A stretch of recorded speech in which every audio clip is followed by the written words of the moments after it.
The United Arab Emirates is known for housing some of the richest families in the world. From its 6 ruling families, there's one that stands out as the 4th wealthiest family on the planet, Abu Dhabi's royal family, the Al Nahyan dynasty. So, in this video, we will dig deeper inside the trillionaire life of its members. The Al Nahyan royal family are the rulers of Abu Dhabi, by far the richest of the 7 emirates, and the capital of the United Arab Emirates. The family's wealth comes from the discovery of oil in its territory in 1958, and since then, the revenue from the oil royalties and exportation, alongside endless investments, banking hubs, holdings, and real estate, over the years built a true empire that dictates the lives of its descendants. Estimated at least a staggering $300 billion.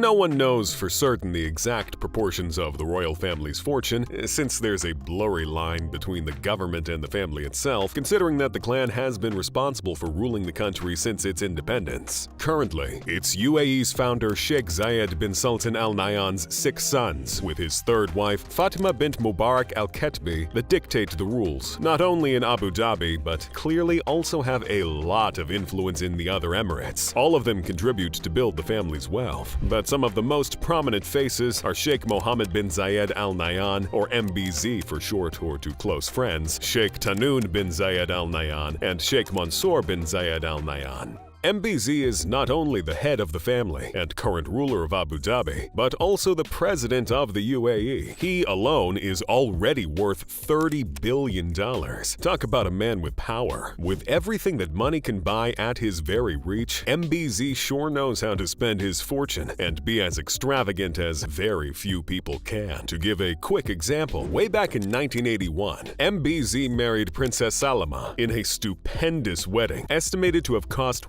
$100 million. I mean, MBZ literally ordered the construction of a stadium with a 20,000 guest capacity for the ceremony, which lasted 7 days. Because if one knows how to spend, one sure must know how to party. It's no surprise then that when we take a look at MBZ's possessions, we find quite extravagant assets. Since a billionaire is not truly a billionaire unless he has a yacht, MBZ is the owner of the Rabdan, a luxury motor yacht with a 73-meter length, 27 knots top speed, 15 cabins that can accommodate 14 guests and 16 crew members, worth $60 million. The Rabdan, however, is only one of at least 3 yachts from the family's collection, which includes the world's largest one, Azam, which belonged to Sheikh Khalifa, Sheikh Zayed's firstborn son and 2nd president of the UAE. The Azam is also considered the most complex and sophisticated yacht ever built, with a $400 million to $600 million budget. But MBZ and his family are not only fond of exploring the sea. For them, the sky's the limit, with their private jets, consisting of at least 5 Boeings, 2 of them under his care, a $450 million Boeing 747 and a $180 million Boeing 787, both able to accommodate the entire royal family. Because if you are a billionaire, why buy a small private jet when you can buy a giant plane all to yourself? His brothers aren't really far behind, as we might expect. Sheikh Tahnoon is the head of the Abu Dhabi Wealth Fund, ADQ, the first Abu Dhabi bank, and the country's national security advisor, while Sheikh Mansour is the deputy prime minister of the UAE, head of the federal fund Emirates Investment Authority, chairman of the central bank, and last but not least, the head of the Abu Dhabi United Group, the investment company that owns properties all around the globe, with its biggest interest in the City Football Group, who, amongst investments in other clubs and also outside the sports world, owns Manchester City Football Club. The family sure are up on their sports game too, it seems. The Al Nahyan's empire grows day by day,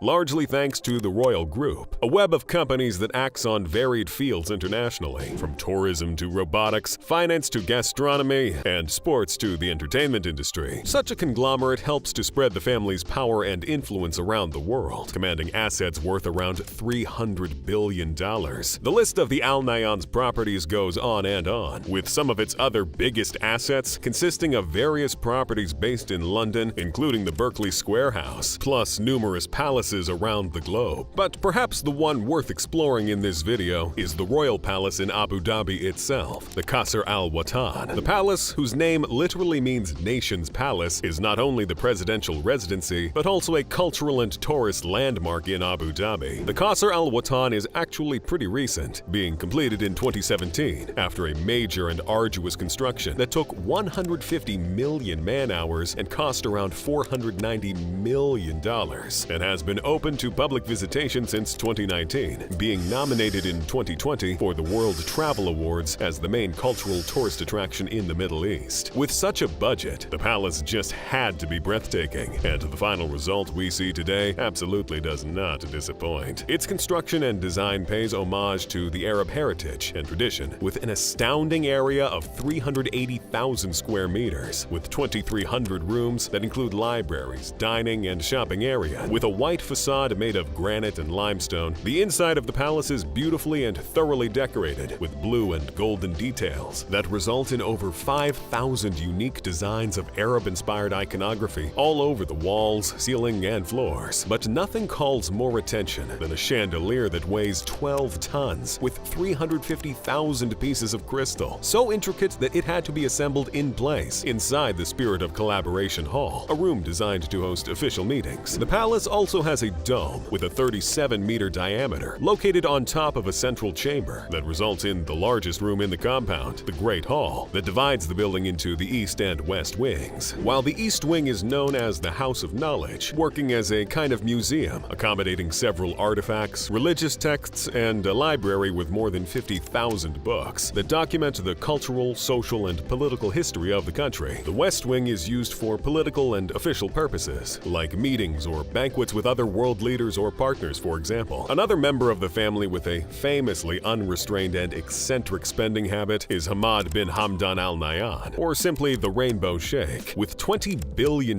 under his care, the Sheikh assembled one of the world's biggest and most impressive car collections. That's where he got this nickname from, by his love for multicolored things. That is noticeable in his collection, consisting of several rainbow-themed cars, such as a classic Mercedes-Benz that he ordered for his own wedding that made Mercedes shut down its production to focus on the Sheikh's order. If that wasn't peculiar enough, the Rainbow Sheikh is crazy about unconventional and modified cars, such as a Mercedes S-Class that was turned into a monster truck, an 8-wheeled Nissan Patrol, and a giant-sized Land Rover, Jeep, and Dodge Power Wagon, which is insanely huge, being at least 5 times the size of a normal truck, consisting of a living room, 4 bedrooms, and a bathroom inside. That really makes a strong contender for the weirdest car in the Sheikh's collection, but I still think that his Globe motorhome tops the list. This one consists of a giant car shaped like our planet, with 9 bedrooms and 8 bathrooms in multiple levels. No one knows for certain how much it cost, but one thing is for sure, there isn't a more luxurious and eccentric road trip than the ones the Rainbow Sheikh could offer us with his wagons. But the cherry on top for me is the largest caravan ever that was built just for him, and mimics the sand crawlers from Star Wars, because who wouldn't order their own sand crawler with all his money? I don't think we can act surprised on this one. To keep all of those babies protected, of course the Sheikh had to build a giant metal pyramid garage in the middle of the desert to keep all of his 200 cars, which also works as a museum open for tourists, the Emirates National Auto Museum. But the Rainbow Sheikh's extravaganza does not end here. A must-have for every billionaire, the Sheikh has his own private island, called Futaisi, with a total area of 50 square kilometers. To make it a bit more personal and special, he built a canal using engineers at Abu Dhabi's National Marine that spelled his name over its territory, so huge that it was visible from space. For some reason, later on he had the signature filled in. Maybe from embarrassment, we'll never know, but luckily the Sheikh has enough cash to make some little repairs and touches on his property. In addition, because billionaires are not only made of the weird stuff they often buy, but also of peculiar hobbies they cultivate, the royal family is very fond of falconry, an activity that is apparently passed from generation to generation, as MBZ used to do with his father. Falconry is none other than some falcon training, where you teach and train a falcon to attack on command. Falcons aren't actually that expensive, but of course the royal family wants the top-notch falcon falcons one can have, which can cost up to $250,000. And if that was not enough, MBZ also opened a falconry school named after him to help to continue bringing this tradition for new generations to come. Now, if they will enjoy this hobby as much as MBZ, or even be able to afford it, is a whole other discussion. However, we are lucky enough to see that apparently all this wealth might be too much for the royal family to keep it all to themselves. Following his brother Sheikh Khalifa's footsteps in philanthropy, MBZ often donates some of his fortune to political, humanitarian, scientific, and cultural initiatives since the time he was still a prince. Some of those donations include gifting millions of dollars to the UN Global Initiative to fight human trafficking, investing in efforts for child vaccination in Afghanistan and Pakistan, a funding grant to the MD Anderson Cancer Center of the University of Texas, efforts in setting up art museums, such as Louvre Abu Dhabi, and to protect wild animals like falcons and the Arabian oryx. At least, it seems more people outside the Al Nahyan house can enjoy some of this fortune somehow, am I right? What would you do with such wealth? Let us know in the comments. And if you liked this video, be sure to click on one of the cards on the screen to watch similar ones. Make sure to like this video and subscribe to keep up with more interesting content.